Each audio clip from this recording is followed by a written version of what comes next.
Hi guys, today we're going to talk about the railroads as a group, and you should understand that railroad owners are the most subsidized during the 1800s, and that's because the government has a vested interest in creating infrastructure that will move people and goods around the country.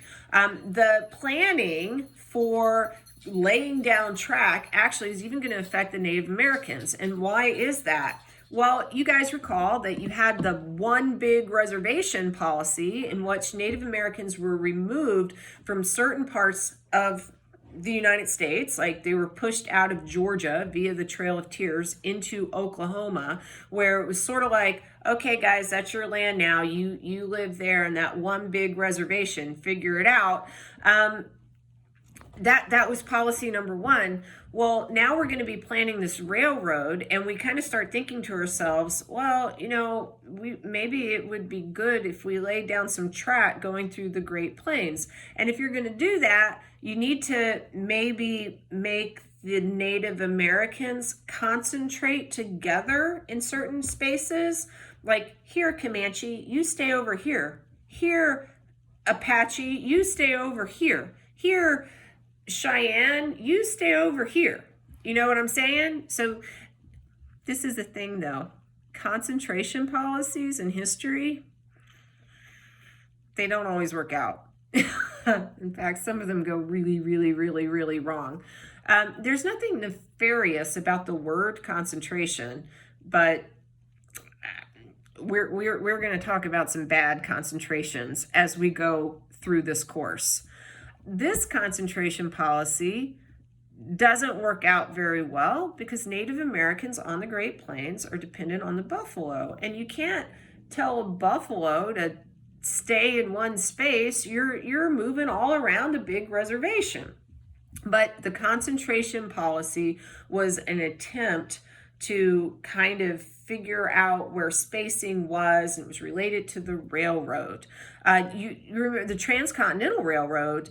You had two different companies. One started in the west, and they were moving east to finally connect with another company that was moving east, from the east to the west, and they would lay down the final nail in the track at Promontory Point in Utah in 1869.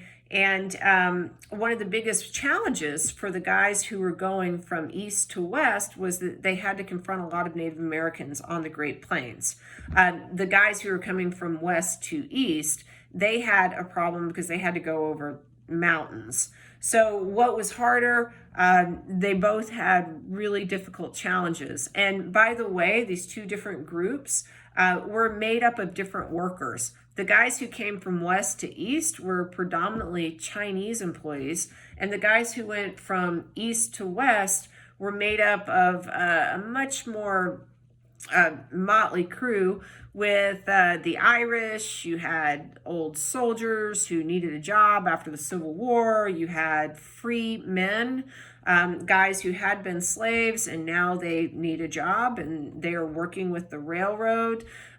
So that history is kind of interesting to look at, like who actually laid down track.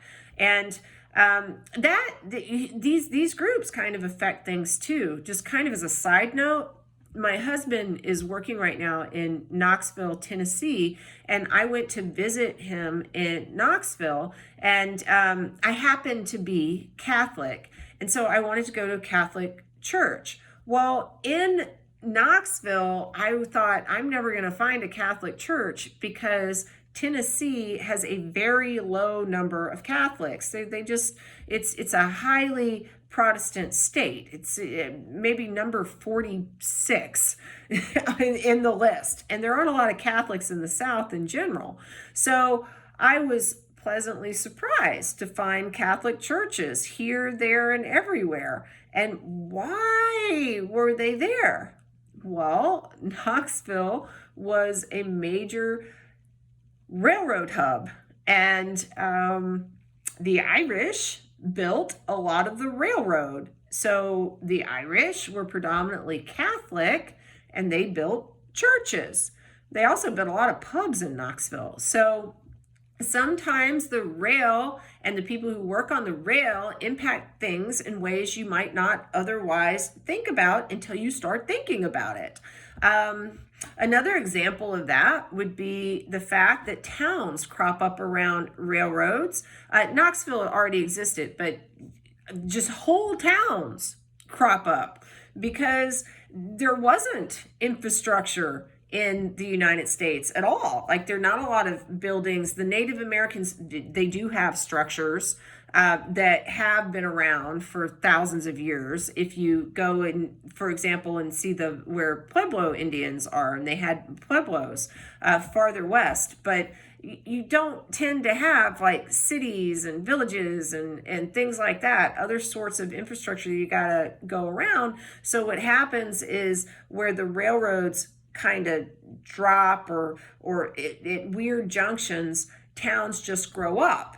And a way to illustrate that is through a television series that was really popular at one point. I'm not sure, we all are watching different things on TV now, but there was a show called The Walking Dead. It might still be on TV. I'm not sure. It had people eating people and zombies and not my thing, but my husband liked it. And I was sitting on the couch one day and he had it playing, and I was not really paying attention to it because I find it a little gross. Nothing against Walking Dead fans or actors, but they eat brains. People need more brains. Maybe the zombies were well, I'm going down a tangent. Anyway, the zombie people, or the people escaping the zombies, were suddenly going to a place called Terminus in one of the seasons. And I was like, holy cow, Terminus. And why in the world was I excited? All of a sudden, I actually paid attention to the show for 5 minutes. It's because I knew this television show was filmed in Atlanta, Georgia, and Terminus was the original name of that city. And why was it called Terminus? That was where the railroad terminated. And so I was like, oh, the script writer, the zombie script writer has some brains. They paid attention to their history class. And then people became cannibals in Terminus, and I didn't watch it anymore. But understand, the rail is so important. Towns grow up around it. The rail is so important. They create time zones. The rail is followed by everything else. The rail is the first really giant big business, and you have rise out of it guys who will make tons of money, like Cornelius Vanderbilt, for instance, a guy who had made an original fortune in shipping, which is why he's called the Commodore, and then later will own a trunk line, which would have been one of the most important railroads. Think about just the name of that, trunk line. You've got a trunk, and from it, little branches can come out. So if you control the trunk, you really control the life of a railroad, right? Everything else, they're dependent on you. By the way, Cornelius Vanderbilt, he is going to be a ruthless businessman, a ruthless capitalist. He will live in a dog-eat-dog kind of world, and he will try to crush his competition. And after he builds his fortune, he will do things like build a university, Vanderbilt University.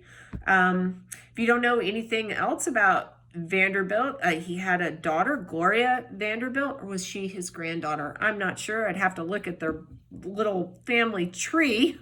This guy with the trunk line. Anderson Cooper, a descendant of Cornelius Vanderbilt, still has part of that Vanderbilt fortune.